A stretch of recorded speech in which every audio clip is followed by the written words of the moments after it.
आदाब। मुनसिफ न्यूज में आपका इस्तकबाल है। मैं हूं आपके साथ सैयद अनवारुल्लाह गौरी। बढ़ते हैं खबरों की तफसील की जानिब, लेकिन उससे पहले एक नजर हेडलाइंस पर। सुर्खियों को पेश करने में ताउन किया है डॉक्टर ऑर्थो ऑयल के साथ साथ डॉक्टर ऑर्थो कैप्सूल्स साथ लेना ना भूलें। हुकूमत किसानों को बाइख्तियार बनाने के लिए मुसलसिल कर रही है काम। वजीर आजम का दहली में मुनक्किदा पोंगल तकरीब से खिताब।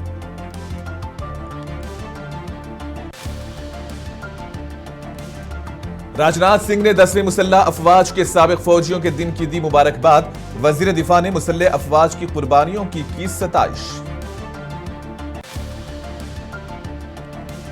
मनरेगा में तब्दीलियों के खिलाफ कांग्रेस का केरला में एहतजाज। केसी वेणुगोपाल ने मजदूरों के हुकूक छीनने की कोशिश का मरकज पर लगाया इल्जाम। आम आदमी पार्टी ने बीजेपी और इलेक्शन कमीशन पर वोटिंग लिस्ट में उलटफेर का लगाया इल्जाम। राज्यसभा एमपी संजय सिंह की प्रेस कॉन्फ्रेंस।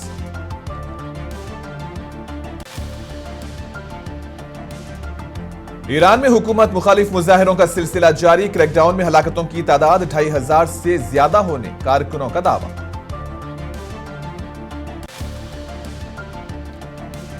हिंदुस्तान और न्यूजीलैंड के दरमियान दूसरा वनडे जारी। न्यूजीलैंड ने टॉस जीतकर टीम इंडिया को बैटिंग की दी दावत।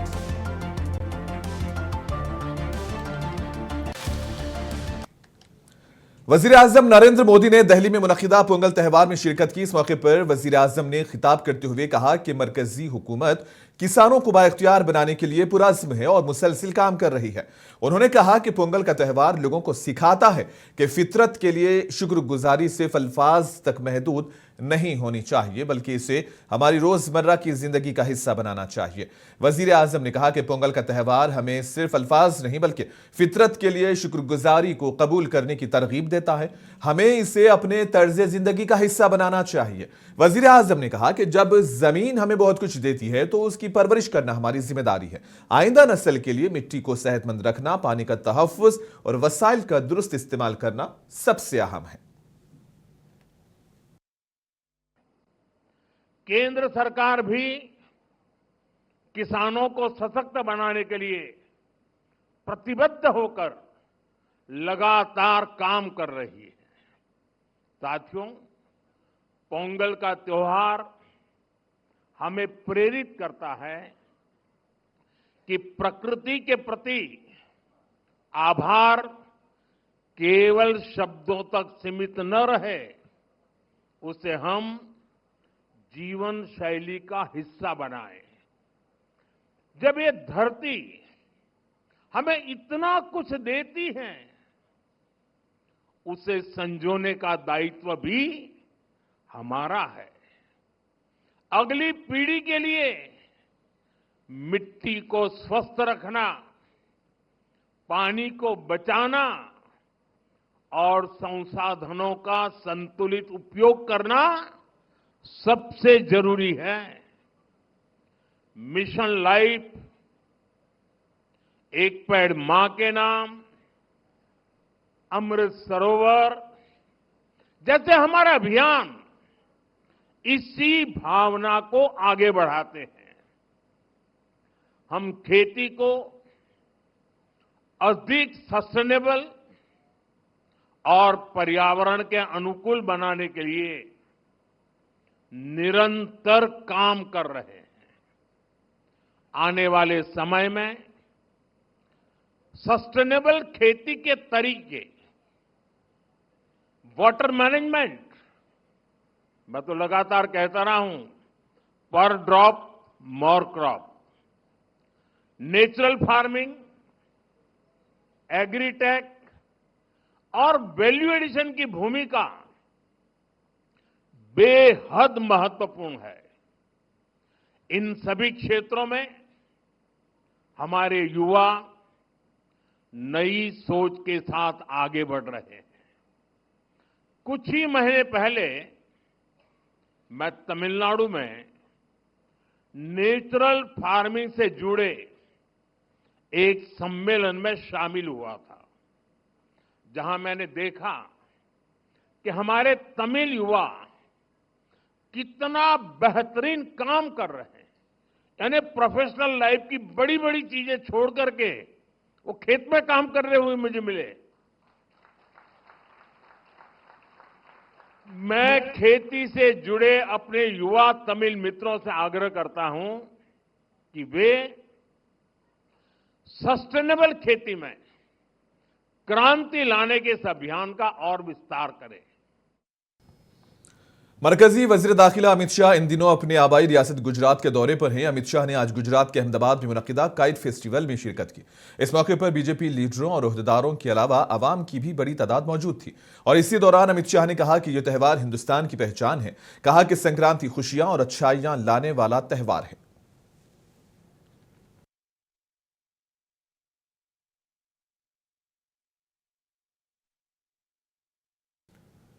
मरकजी वजीर जेपी नड्डा ने बीजेपी के रुकने पार्लियामेंट एल मुरुगन की रिहाइशगाह पर मुनक्किदा पोंगल त्यौहार की तकरीब में शिरकत की। इस मौके पर मीडिया से बात करते हुए जेपी नड्डा ने कहा कि इस त्यौहार को हम कई नाम से जानते हैं। यह त्यौहार हम काफी जोश खरोश के साथ मनाते हैं। उन्होंने कहा कि हम सब वजीर आजम की क़ियादत में तरक्की याफ्ता हिंदुस्तान की जानिब गामजन हैं। इस मौके पर मरकजी वजीर ने खासतौर पर किसानों को मुबारकबाद दी, जिनकी मेहनत से मुल्क भर को आसानी से अनाज फराहम होता है।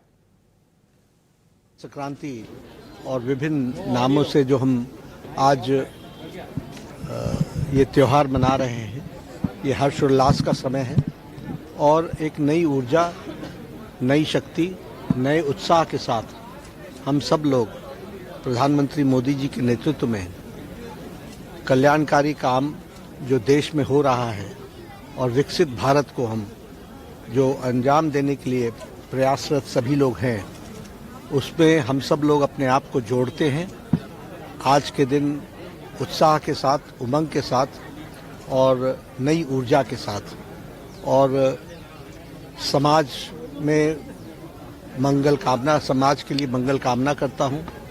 सभी समाज के लोग मंगल में रहें, खुश रहें और हमारे किसान भाई वह विशेष करके जो उन्होंने हम सब की चिंता अन्नदाता के रूप में की है, वह ज़रूर उनको भी मैं शुभकामनाएं देता हूं। और आज जो प्रधानमंत्री जी ने सस्टेनेबल एग्रीकल्चरल इंटरवेंशन की बात की है, उस पर विशेष करके हमें ध्यान देने की ज़रूरत है। धरती माँ की चिंता करना और आने वाली पीढ़ियों के लिए धरती माँ की रक्षा करना, जो हमारी अन्नदाता है उसकी चिंता करना, यह हमारी जिम्मेवारी है। उस संदेश को हम देश के सभी किसानों के साथ और हमारे सभी नागरिकों के साथ हम उसे आगे बढ़ाएंगे। इन्हीं सभी के साथ बहुत बहुत शुभकामनाएं। Happy Pongal, happy Makar Sankranti. वजीर दिफा राजनाथ सिंह ने आज नई दिल्ली में मुनक्किदा 10वें मुसल्लह अफवाज के साबिक फौजियों के दिन की तकरीब में शिरकत की। इस मौके पर राजनाथ सिंह ने आज मुसल्लह अफवाज के साबिक फौजियों के दिन पर साबिक फौजियों, खिदमत करने वाले ओहदेदारों और उनके अहल खानों को सरहदों की हिफाजत और हिंदुस्तान के जज्बे के तहफ़्फ़ुज़ के लिए उनकी कुर्बानियों की तारीफ की। वजीर दिफा ने कहा कि मुसल्लह अफवाज के साबिक फौजियों के दिन पर मैं अपने साबिक फौजियों और खिदमत करने वाले ओहदेदारों का तहे दिल से शुक्रिया अदा करता हूँ, जिनकी जिंदगियां खुद से पहले हिम्मत, इज्जत और खिदमत के लिए वक्फ हैं। उन्होंने कहा कि पुरसुकून अज़्म और गैर मुतज़लज़ल जज्बे के साथ उनकी कुर्बानियां हमारी सरहदों की जिंदा ढाल बनती हैं। इसके अलावा हमारी जमहूरिया की रूह को भी महफूज रखती हैं। मैं इस अवसर पर आज वीर गति प्राप्त हो चुके अपने सैनिकों के प्रति, देश सेवा में संलग्न रहे अपने वेटरन्स के प्रति तथा अपने सैनिकों के प्रति कृतज्ञ राष्ट्र की तरफ से भी आभार व्यक्त करता हूं। साथियों, मकर संक्रांति का उत्सव हमारे सामने है। इस दिन को लोग अपने परिवार वालों के साथ सेलिब्रेट करते हैं। आज मुझे अपनी लार्जर फैमिली यानी आप सबके साथ मकर संक्रांति भी सेलिब्रेट करने का भी अवसर मिल रहा है। साथियों, आप सभी केवल सर्विस से रिटायर हुए एक सैनिक मात्र नहीं हैं। आप हमारी राष्ट्रीय चेतना के जीवंत स्तंभ हैं। आप हमारे सामूहिक साहस के प्रतीक और हमारी भावी पीढ़ियों के आप प्रेरणा स्रोत हैं। 20 साल की उम्र के आसपास जब आप लोगों ने यह निर्णय लिया होगा कि आपको आर्म्ड फोर्सेज में जाना है, तो आपने उस समय केवल एक पेशा नहीं चुना था, एक सैनिक के रूप में आपने एक संकल्प लिया था। एक वह संकल्प जहां व्यक्ति स्वयं को पूर्णतः राष्ट्र के लिए समर्पित कर देता। कांग्रेस ने आज मनरेगा के नाम में तब्दीली के खिलाफ केरला में बड़े पैमाने पर एहतजाज किया। पार्टी के सीनियर लीडर केसी वेणुगोपाल ने केरला लोक भवन के सामने एहतजाज खत्म होने के बाद मीडिया से बातचीत की। इस मौके पर उन्होंने कहा कि यह कांग्रेस का एहतजाज नहीं था, बल्कि ये मनरेगा को खत्म करने पर मोदी हुकूमत के खिलाफ कारकुनों का गुस्सा था। कहा कि हुकूमत मनरेगा में तब्दीली के जरिए मजदूरों का हक छीनने की कोशिश कर रही है, जिसे कांग्रेस पार्टी कभी होने नहीं देगी। केसी वेणुगोपाल ने कहा कि हमने पार्लियामेंट में भी इसके खिलाफ एहतजाज किया था और आइंदा भी हमारा एहतजाज जारी रहेगा। കണ്ട ഒരു ഐതിഹാസികമായ സമരമാണ് ഇന്നലെയും ഇന്നും ഈ ലോക് ഭവന്റെ മുന്നിൽ നടന്നിരിക്കുന്നത്. നരേന്ദ്രമോദി സർക്കാർ മഹാത്മാഗാന്ധി നരേഗയെ തകർത്ത് ഈ രാജ്യത്തെ ഏറ്റവും വലിയ പാവപ്പെട്ടവർക്ക് സഹായമായി വന്ന ഒരു പദ്ധതിയെ ഇല്ലാതാക്കുന്നതിനെതിരായിട്ടുള്ള ജനരോഷം ആണ് ഇവിടെ ആളിക്കെത്തിയത്. कांग्रेस आज राजस्थान हुकूमत के खिलाफ बड़े पैमाने पर एहतजाज करने वाली है। इस सिलसिले में सचिन पायलट ने कहा कि हुकूमत अवामी मसाइल के लिए चलना चाहिए, ताहम यहां ऐसा नहीं हो रहा है। उन्होंने कहा कि ईडी की कार्रवाई सियासी मफादात के तहत की जा रही है। राजस्थान के साबिक चीफ मिनिस्टर ने ईडी के छापों को लेकर बीजेपी को शदीद तनकीद का निशाना बनाया। सचिन पायलट ने कहा कि हुकूमत अवामी मफादात के खिलाफ काम कर रही है। और वरिष्ठ नेता हेमाराम जी और तमाम साथी एक मुद्दे को लेकर, जनता के मुद्दे को लेकर कई दिनों से इस कड़क ठंड में आंदोलन कर रहे हैं। और मुद्दा यह है कि प्रशासन और सरकार चलनी चाहिए जनहित के लिए। और हमें देखने को मिला कि जिस तरह सीमाओं को बदला जा रहा है और क्षेत्र विशेष, जिला विशेष, तहसील विशेष को राजनीतिक दृष्टिकोण से देखकर जो सीमाएं बदली जा रही हैं, वो ना तो जनप्रतिनिधियों से संवाद हुआ है, ना जनता से यहाँ मांग आई है, लेकिन दबाव और मुझे लगता है प्रक्रिया से हटकर जो कार्रवाई कर रहे हैं, हमें लगता है कि जनता से पूछकर, लोगों से सुनकर, जो जनप्रतिनिधि हैं, रिप्रेजेंटेटिव्स हैं, उनसे बात करके कार्रवाई करनी चाहिए। और हेमाराम जी ने जो मुद्दा लिया है, वो कह रहे हैं संवाद होना चाहिए, चर्चा होनी चाहिए और जो लोगों की आम राय बने वो हो। और पूरे प्रदेश में अगर एक मापदंड तय हो, उसके आधार पर कार्रवाई हो तो कोई आपत्ति नहीं होगी। लेकिन संभाग, जिला, तहसील इस प्रकार बिना संवाद करे, बिना चर्चा करे अगर आप सीमाओं को तोड़-मोड़ कर रहे हैं, तो कहीं ना कहीं लोगों के जहन में ये शक पैदा होता है कि क्या ये राजनीतिक कारणों से किया गया है, किसके लाभ, किसके नुकसान के लिए किया जा रहा है, ये गलत है। आम आदमी पार्टी के सीनियर लीडर और राज्यसभा के एमपी संजय सिंह ने इल्जाम आयद किया कि उत्तर प्रदेश में वजीर आजम मोदी, चीफ मिनिस्टर योगी आदित्यनाथ और इलेक्शन कमीशन ने मिलकर फहरिस्त राय दहिंदगान में उलटफेर की है। संजय सिंह ने कहा कि पंचायत इंतखाबात से कबल चीफ मिनिस्टर के उहदेदारों ने भी फहरिस्त में बड़ी उलटफेर की है। उत्तर प्रदेश में गहन पुनरीक्षण हुआ और एक पुनरीक्षण हुआ। पुनरीक्षण योगी जी के कर्मचारियों ने किया और गहन पुनरीक्षण मोदी जी, अज्ञानेश कुमार और योगी जी तीनों ने मिलकर किया। योगी जी के कर्मचारियों ने पुनरीक्षण किया, अब मोदी, योगी, अज्ञानेश कुमार तीनों के कर्मचारियों ने मिलकर गहन पुनरीक्षण किया। और इन दोनों में कितना बड़ा घोटाला हुआ है वो आज इस पत्रकार वार्ता के माध्यम से आपको बताना चाहता हूं।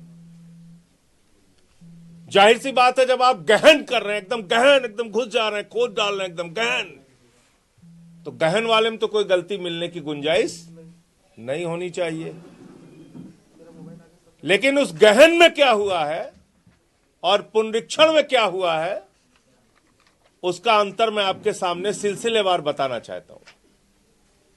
उत्तर प्रदेश राज्य के कर्मचारियों ने ग्राम पंचायत का चुनाव कराने के लिए मतदाता की सूची तैयार की, जिसमें जिला पंचायत का चुनाव होगा, बीडीसी का चुनाव होगा और ग्राम के प्रधान का चुनाव होगा, ग्राम के सदस्यों का चुनाव होगा।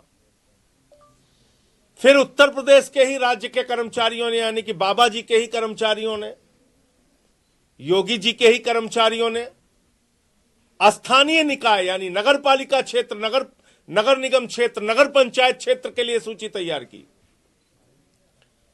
और दोनों सूची मिलाकर योगी जी के कर्मचारियों ने अपने पुनरीक्षण और पड़ताल में यह पाया कि उत्तर प्रदेश में 17 करोड़ मतदाता हैं। जनशक्ति जनता दल के सदस्य तेज प्रताप यादव की जानिब से मकर संक्रांति के मौके पर एक प्रोग्राम मुनक्किद हुआ। इस प्रोग्राम में गवर्नर आरिफ मोहम्मद खान और राष्ट्रीय जनता दल के सरबराह लालू प्रसाद यादव और सियासी हलकों की कई अहम शख्सियात ने शिरकत की। इस मौके पर तेज प्रताप यादव अपने वालिद लालू प्रसाद यादव के साथ स्टेज पर साथ बैठे नजर आए, जिसे बिहार की सियासत में एक अहम मुलाकात के तौर पर देखा जा रहा है।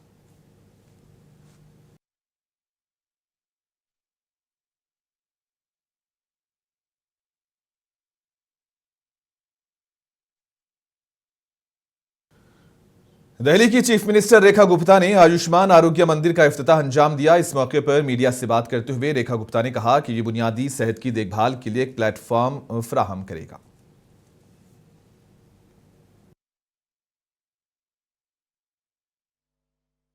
मकर संक्रांति के इस बड़े त्योहार पे दिल्ली में आज हमने जनता को अगले 81 आरोग्य मंदिर समर्पित करने का आज का हमारा आयोजन चल रहा है। इससे पहले 238 आरोग्य मंदिर पहले ही दिल्ली में खोले जा चुके हैं और लगातार इन आरोग्य मंदिरों के माध्यम से प्राइमरी हेल्थ केयर में हम दिल्ली को एक बहुत ही सुविधाजनक प्लेटफॉर्म दे रहे हैं। आपने देखा कि इस पूरे के पूरे प्रेमिसेस में जितनी सुविधाएं हैं वो अपने आप में एक प्राइमरी हॉस्पिटल के जैसे काम करते हैं। इससे ना केवल बड़े अस्पतालों पे दबाव कम होगा, बल्कि अपनी रोजमर्रा की जो तकलीफें हैं, बीमारी है, जरूरतें हैं, उनको इन आरोग्य मंदिरों के माध्यम से हम उनको टैकल कर पाएंगे और लोगों को ना दूर जाना पड़ेगा, पास में ही बेहतर हेल्थ केयर उनको मिल पाएगी। आप देख रहे हैं कि यहाँ पे 80 के करीब तो टेस्टिंग्स हैं जो कोई भी पेशेंट ले सकता है। डे केयर यहाँ पर है, जच्चा बच्चा के लिए सारी सुविधाएं हैं, वैक्सीनेशंस हैं, हर तरह की केयर यहाँ पर है, दवाइयों का। राजस्थान के वजीर आला भजनलाल शर्मा ने जयपुर के तारीखी जल महल में महकमे सियाहत की जानिब से मुनक्किद किए गए पतंग मेले में शिरकत की। इस मौके पर वजीर आला ने पतंगबाजी का लुत्फ भी उठाया। पतंग मेले में मुकामी लोगों के साथ सयाहों की बड़ी तादाद भी मौजूद रही।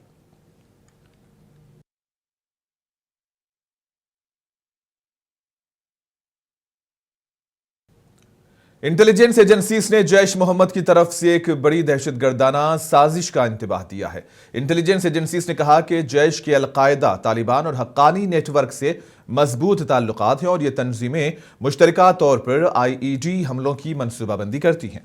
जराए से पता चलता है कि जैश के सरबराह मसूद अजहर और उसके नायब रऊफ असगर हिंदुस्तान में दहशतगर्दाना हमलों की मनसूबाबंदी कर रहे हैं। एजेंसीज ने खदशा जाहिर किया कि जैश मुस्तकबिल में IED हमले कर सकती है। इंटेलिजेंस एजेंसीज के इस इंतबाह के बाद जम्मू कश्मीर समेत कई मुकामात पर सिक्योरिटी सख्त कर दी गई है।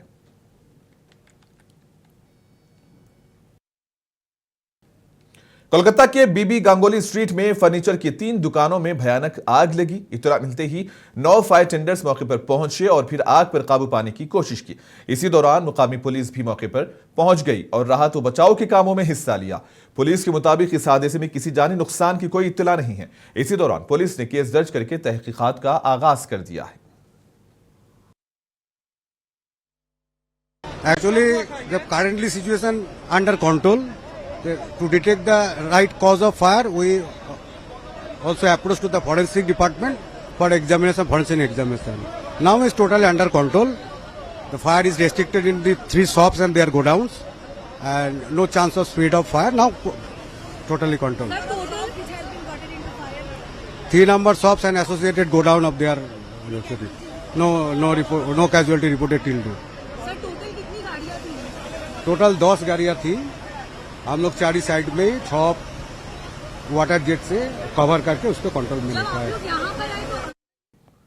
ईरान में हुकूमत मुखालिफ मुजाहिरों में दिन ब दिन शिद्दत इख्तियार होती जा रही है। हुकूमत की जानिब से मुजाहिरों को रोकने के लिए कई एक इक़दाम किए जा रहे हैं, ताहम इसके बावजूद वो मुजाहिरीन के हौसलों को पस्त करने में नाकाम साबित हुए हैं। हुकूमत ने इंटरनेट सर्विस भी बंद कर दी ताकि मुजाहिरों को दीगर मुकामात पर फैलने से रोका जा सके। इसी दौरान कारकुनों का कहना है कि ईरान क्रैकडाउन में हलाकतों की तादाद कम अज कम 2571 तक पहुंच गई है।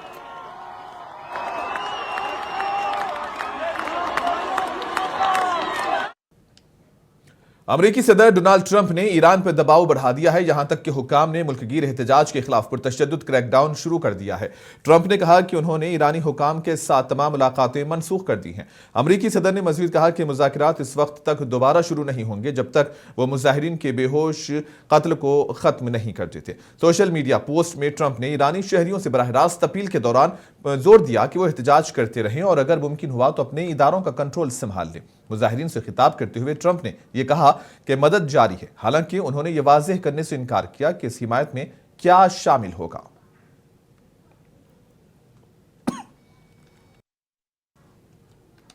हिंदुस्तान और न्यूजीलैंड के दरमियान दूसरा वनडे आज राजकोट में खेला जा रहा है। 3 मैचेस की सीरीज में टीम इंडिया को 1-0 की सबकत हासिल है, जिसने वडोदरा में खेला गया पहला मुकाबला 4 विकेट से जीता था। इस मैच में हिंदुस्तानी टीम ऑलराउंडर वाशिंगटन सुंदर के बगैर मैदान में उतरी, जो गुज़िश्ता मुकाबले में जख्मी होने की वजह से सीरीज से बाहर हो गए। सिलेक्टर्स ने उनकी जगह आयुष बदोनी को टीम में शामिल किया, ताहम आज हिंदुस्तान के प्लेइंग 11 में बदोनी को जगह नहीं दी गई। इसी दौरान न्यूजीलैंड ने टॉस जीतकर पहले फील्डिंग का फैसला किया।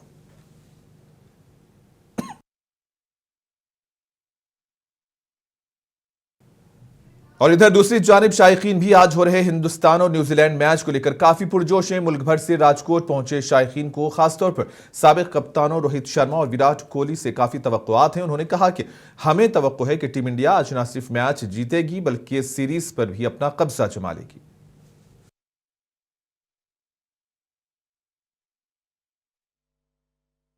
मेरा नाम अनुपमा श्रीवास्तव है और हम आज भारत और न्यूजीलैंड का मैच देखने आए हैं और उम्मीद करते हैं आज भारत जीतेगा और ये सीरीज भी जीतेगा। Gaurav Patel and I came from Birmingham, Alabama in United States and I came specially to watch Virat Kohli because he's my favorite player.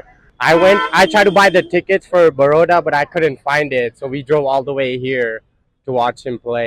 मैं दिलखुश कुमार सर, मैं दिल्ली से आया हूँ मैच देखने के लिए और मैं चाहता हूँ कि रोहित शर्मा और विराट कोहली लंबे लंबे छक्के लगाए और एक सेंचुरी जरूर आए आज। मेरा नाम राम बाबू है, मैं चंडीगढ़ से आया हूँ और मैं चाहता हूँ आज टीम इंडिया जैसे फर्स्ट मैच बड़ोदरा में जीता और यहाँ पर आके टीम इंडिया सीरीज पे कब्जा करे और मकर संक्रांति वाले दिन उत्सव का दिन है। आज टीम इंडिया आज जीत के साथ जश्न मनेगा और विराट कोहली रोहित शर्मा को कहेंगे आज शतक ये पारी खेल दी जाए और राजकोट में राज करके सीरीज पे कब्जा करा जाए। और बस दर्शकों से यही है, सब लोग आए बढ़ चढ़ के टीम इंडिया को सपोर्ट करें। आज उत्सव का दिन है बेशक, लेकिन टीम इंडिया भी यहाँ पे अपने राजकोट में आई हुई है, तो सब लोग आके टीम इंडिया को चीयर करें और हम लोग भी पहुंचे हुए हैं। मैं अभी टीम इंडिया के एक जीत का एक संकेत कर देते हैं। For this match, as I'm hoping that is India win, and as I'm a big fan of Virat Kohli, I can do anything for him, and I'm playing cricket. I'm professional cricketer in academy also, and my dream is that I will become like Virat Kohli, and one day Virat Kohli. Uttar Pradesh के वजीर आला योगी आदित्यनाथ ने गोरखपुर महोत्सव के अख्तामी इजलास में शिरकत की। इस तकरीब के मौके पर उन्होंने मुख्तलिफ शोबों में नुमायां कारकर्दगी दिखाने वाले शुरका को गोरखपुर कपूर रतन से नवाजा। और तकरीब के दौरान गोरखपुर बीजेपी के रुकने पार्लियामेंट रवि किशन ने कहा कि वजीर आला योगी आदित्यनाथ की क़ियादत में उत्तर प्रदेश सिर्फ चंद सालों में एक बेहतरीन रियासत में तब्दील हो गया है।